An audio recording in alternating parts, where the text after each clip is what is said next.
What's going on, everybody? It's your boy C-Zar, and we are talking about XRP today. Hit that like button, you guys. Subscribe if you want to see more content like this, and let's get into it. Here we are at about $2.11 right now. Moving up a little bit on the day, right? We can see on the daily time frame, you found a low of about $2.02. We have hit that kind of original higher end of the low area where we've been expecting you to find support. I don't know if that's it. I do at this moment. I'm not amused. I do believe that you have lower to go, but time will tell. Bitcoin itself being at about 83.3K right now has the potential to move up to about 86.5K, and with that could come a little pop for XRP2. Maybe we move up to about 228. Perhaps you move even higher. I mean, if we were to take a relative, maybe this, yeah, maybe we could take a relative high to low here and just see. Maybe we move all the way back up to about 240. Yeah, something around there. Or even as high as 250, but I'm not anticipating that necessarily. Something to the upside is definitely on the table, but how high up does it go? That's not, I guess, for me to say, right? It could go up a little bit, maybe 226, 238, 250, something like that, but I doubt that we'd go too much higher than like 250, if we even got there at all. That all does hinge on the idea that Bitcoin continues to run up to about 86.5K, and if it does, we find some resistance there and we continue to drop, I would expect that XRP2 runs up and then continues to drop, right? The expectation at the moment is that XRP will go not just below this low, but below this low. I'm a bit skeptical to see if it does go below this low, but it can happen, right? I'm expecting Bitcoin is going to drop about 14% from its current prices. XRP in that kind of ratio, dropping 14% would put it right at this low here. 15% would put it right at that low. So if you were to go below this low, that shouldn't surprise you or scare you, right? A lot of people are thinking that, if we go, probably I would assume a lot of people are thinking that if we go below this low, it's over for XRP. If we go below this low, definitely it's over for XRP, but probably not, man. There's plenty of areas that we can find support below at $1.63 and below. But even then from here, that seems a bit dramatic, in my opinion. 23% drop while Bitcoin drops 14%. XRP is going to drop 23%. I don't really see that happening, but it can happen. It depends, I suppose. I'm not saying that it can't happen, but we should definitely entice the idea that $1.60, maybe even $1.50, something like that is on the table. Okay, but $1.50 again, that's a 30% drop to Bitcoin's 14% drop. I just not for XRP, man. Maybe for the average altcoin, but not for XRP. I don't see that happening. If we look back on a weekly time frame here, all of these areas that we have are prior areas of resistance back here, last cycle's highs. Very good, structurally speaking. These areas would be very good to find support at. Even a little bit below here at this weekly closing high right here at what price is that? That's at $1.56. Anything and everything around $1.55 to $1.65. Those are very key areas for support if we were to even go that low. Okay, you're holding up right now. You're consolidating right above last cycle's highs. That's a good thing. That's a very bullish. You broke right through it. You tore right through it, and you're consolidating above it. You guys, you've got more to go. Make no mistake, you've got more to go. If we look back here, it's not as significant, but still you are consolidating around the all-time high areas. I like to think of it like this, right? Insanity is defined as like repeated behavior, right? And expecting different results, right? Having the same behavior happen, the same behavior, and then expecting different results. That's the definition of insanity, I'm pretty sure, right? And then so what would it be then if you are showing different behavior and you're expecting the same results? I feel like that's like inverse, but it's insanity still to expect the same results that we would reject all the way down here, when we're clearly doing something different, right? Here, what do I mean by we're doing something different? Here we went up and we went down. Here we went up and we went down. Here we went up and we stayed up. We're consolidating at the up. We're consolidating at the highs for months now, since December, for over a quarter of a year. We've been consolidating here. And some people think that XRP is doomed, think that it's going to go down, think that we're going to see prices all the way back down at prices below $1 or even around $1. I think you're crazy if you think that, man. It's not going to happen. What we're doing right now, structurally speaking, and what do I know, but I've been doing technical analysis for 9 years now.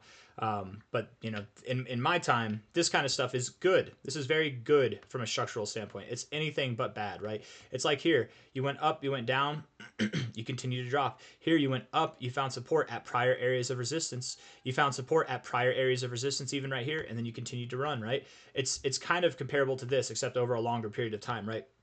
We're just consolidating. So 212, $1.50, whatever. It's a good area to buy because even at $1.50, right, you're still at these areas where you closed at for weekly resistance at last cycle's all-time high, or not all-time highs, last cycle's high areas, right? Bull market top areas. You've got more to go. In my opinion, what's happened here is you've broken out of this multi-cycle consolidation phase that you're in, right? Multiple bull cycles now. Come on now. And it could be drawn like this. Maybe we shave that down a little bit. I feel like that's better drawn right there. We get the low right here coming up to these lows, something like this. Maybe even shave that a little bit, something like that, right? We've just broken out of this. You're telling me, and this is I'm actually telling you, right? I'm telling you right now that you should have no reason to be bearish. You should have no reason to be concerned. We've only just begun. We've only just broken out of this multi-cyclical consolidation phase. Okay, multi-cycles, 2 cycles in a row. Bull cycles, bear cycles, whatever you want to say, right? We've broken out of it, and we've only just broken out of it, right? In the history of this pattern, this would be a very uncommon endeavor to see this kind of move up and then just come down and it's over right here, right? Especially on this scale. I think you have more to go.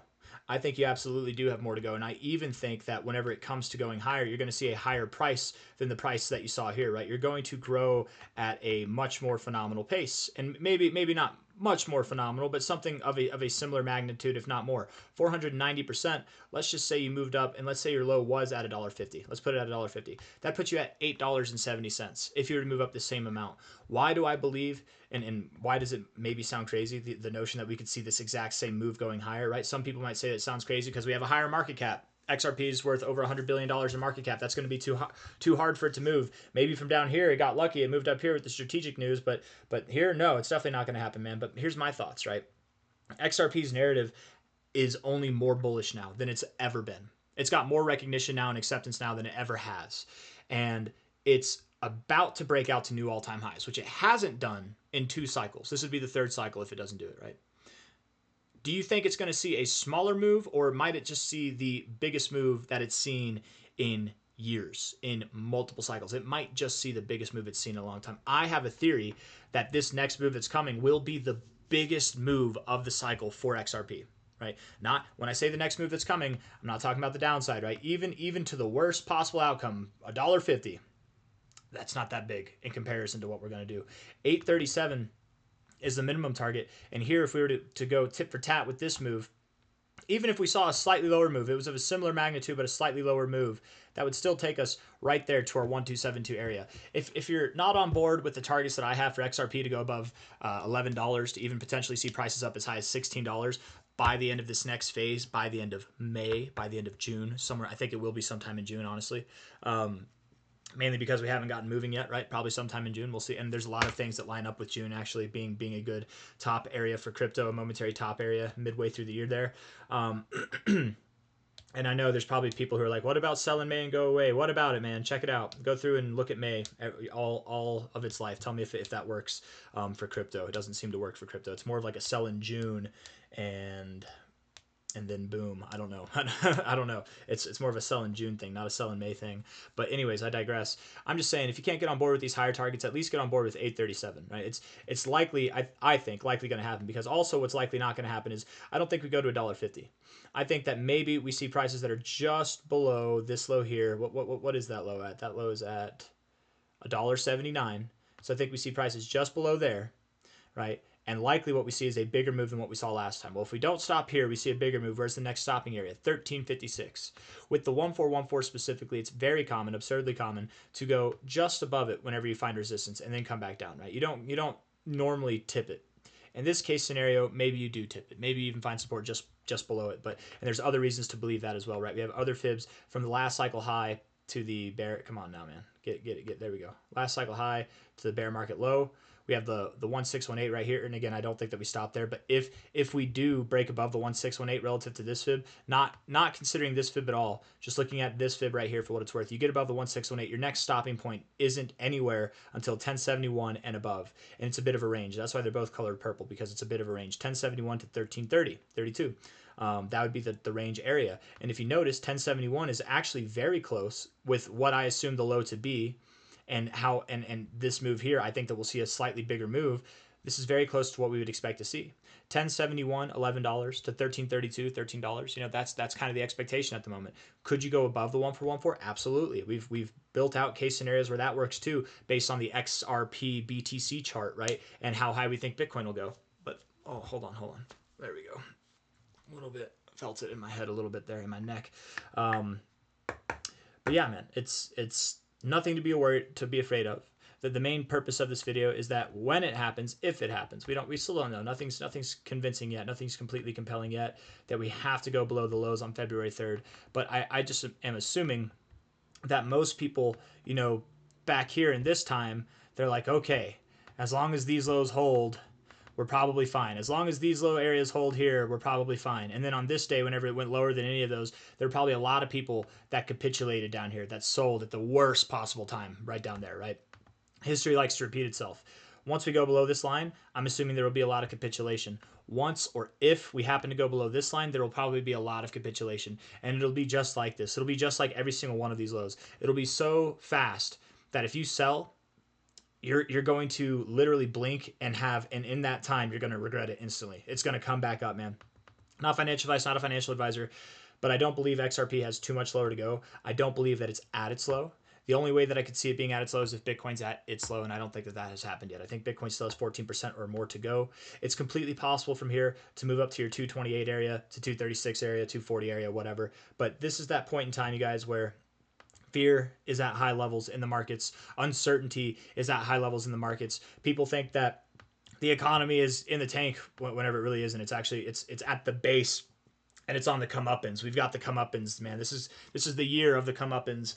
And while Q1 has been rather depressing for crypto and probably for risk on assets alike, Q2 is really postured in a phenomenal way to do very well, you guys. We're going to see a phenomenal start to Q2. And I'm actually kind of curious. Let's see, just on that notion alone, right? Let's go quarterly, 3-month time frame.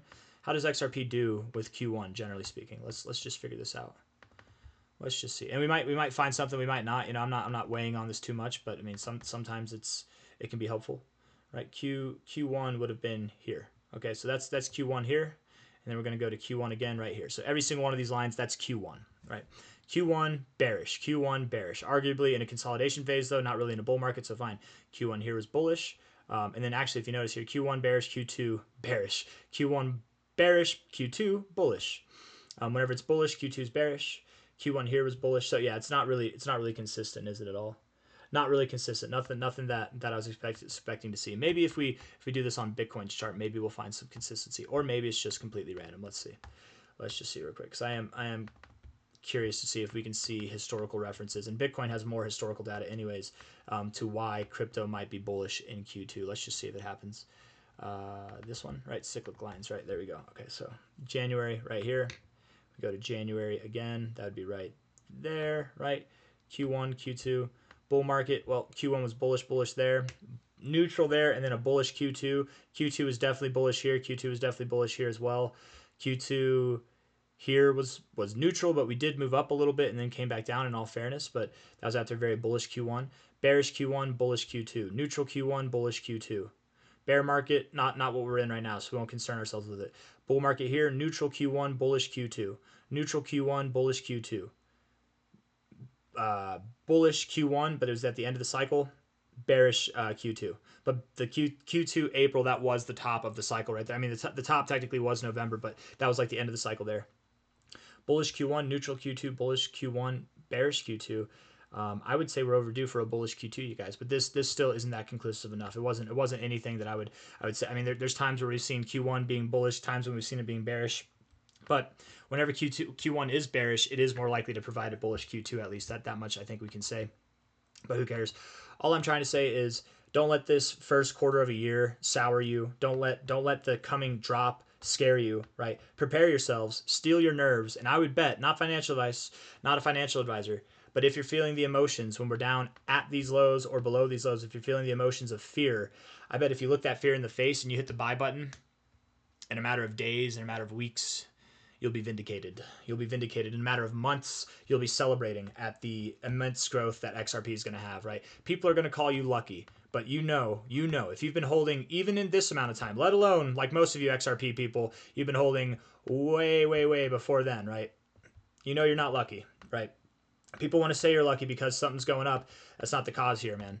It's determination, it's conviction, and it's looking death in the face and saying, nope, not today. I'm buying more. laughing at its face and then letting it rip, man. It is going to rip. The worst thing you could do is sell the lows. The best thing you could do is buy the lows. After all, that's what the wealthy people in the space say. They say buy low, sell high. Don't do it the opposite way around, okay, guys? And make sure, beyond all else, when it comes time to take profits, right? Anybody can make profits, but only the pros take profits. If you want to be a pro, you have to hit the sell button too. But the pros don't sell at the lows, right? That's not what happens. They know how to take losses, don't get me wrong, but this not financial advice, not a financial advisor. I don't think that this is a appropriate time to sell, and I think that we are in a very nice consolidation phase at last cycle's highs. The structure is phenomenal. When it comes time to rip, we're going to see a bigger move than what we saw last time. That's the expectation. I've got nothing else for you guys. Don't FOMO and don't believe that we're absolved of going lower if we happen to move up to about 250 or 230 or somewhere in between there, right? And then don't FOMO panic sell if we go to lower prices. Okay, I've got nothing else. Take it easy. Bye-bye.